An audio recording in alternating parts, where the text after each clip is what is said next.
Hello ladies and gentlemen, today's guide will be very simple. Let's talk about Echo Cerberus and how to obtain the Fang of the Hound Dagger that's extremely popular this leagues among melee combat users. As always, there are timestamps in the video, so feel free to jump around and see what interests you the most. Let's start with gear, inventory and stats. A must requirement for this is 91 Slayer. You cannot fight Cerberus without that. You also need to be on a Slayer task for Echo Cerberus. So if you're interested in obtaining this melee weapon, I highly recommend picking tier 6 relic Culling Spree that takes care of your Slayer levels. It is extremely good in this situation, and the main benefit is that you can pick your own Slayer task from a list of 3 choices. Otherwise, you might spend hours and hours looking for a Hellhound task. If you already missed your tier 6 relic option, you can also just come back to this with tier 7 reloaded into Culling Spree. As for the combat style, I would recommend using either magic or ranged. It is definitely doable with melee style, but the entire Cerberus arena will be covered in lava, so keeping your distance at a time is just a benefit. I am planning to use ranged gear as I find the King's Barrage crossbow handle Cerberus really well, but if you're going magic instead, keep in mind that Cerberus does have a 40% weakness to water spells.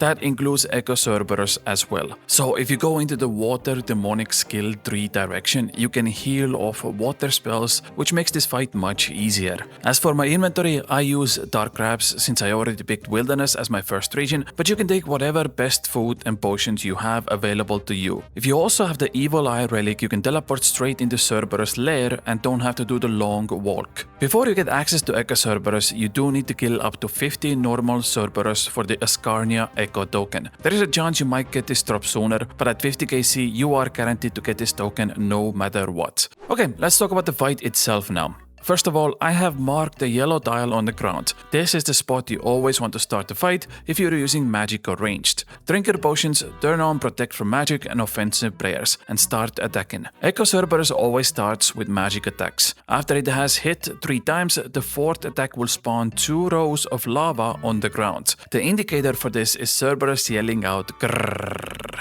To avoid this, just take 1 step forward and that's it. After you take a step forward, Echo Cerberus will attack with another 3 magic attacks following another grrr and 2 rows of lava pool coming towards you. This can be once again completely negated by taking another step forward. After that, Cerberus will call out multiple rows of ghosts. This is the tricky part. What I like to do is run towards the locked door tile on the ground, and this allows me to see all the ghosts much better. Important thing here is to keep attacking Cerberus no matter what. You want to get your DPS in and kill it as soon as possible. Now I'm gonna slow down the ghost section so you can see better. Firstly, all ghosts correspond to their colors. Green is ranged, blue is magic, red is melee. So you want to protect adequately against that. Once you get to the second row of ghosts, Cerberus will add another special attack, so you have to complete 2 things at once here. Continue to pray against ghosts and also dodge the lava pool that is coming towards you. Just clicking on the side will fix that problem entirely. And now deal with the final row of ghosts and you can go back to just attacking Cerberus again. At this point, you don't want to even look at the boss itself. Just focus on the ghosts until they are all done. Once all of the ghosts are down, Echo Cerberus will now only attack you with ranged. So it starts with magic attacks at the beginning of every fight, and after the first round of ghosts, it only attacks with ranged style. Just like in the first phase, it will continue to send 2 rows of lava your way after every 3 attacks. And once again, the easy solution is to just take a step back to completely negate this special attack. At this point, if you don't have enough DPS, you will have to go through 1 more phase of ghosts and repeat the same exact cycle again. Luckily, my weapon and setup is just so powerful that 1 kill takes approximately 90 seconds to complete. If you do everything correctly, you shouldn't take any damage in this fight at all,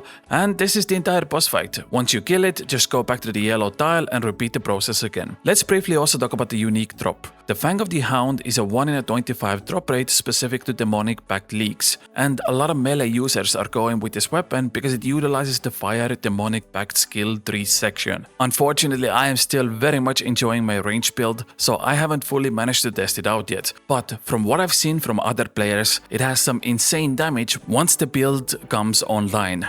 If you want to see the entire Fang of the Hound skill tree build, I will put a link in the description so you can follow along and try it out yourself. It also has a cool inspect option once you equip it, and it does a little animation, and I very much plan to try this out myself once I restart and go melee next week. But that is it from me, thank you for watching and I'll see you tomorrow with another guide. Bye!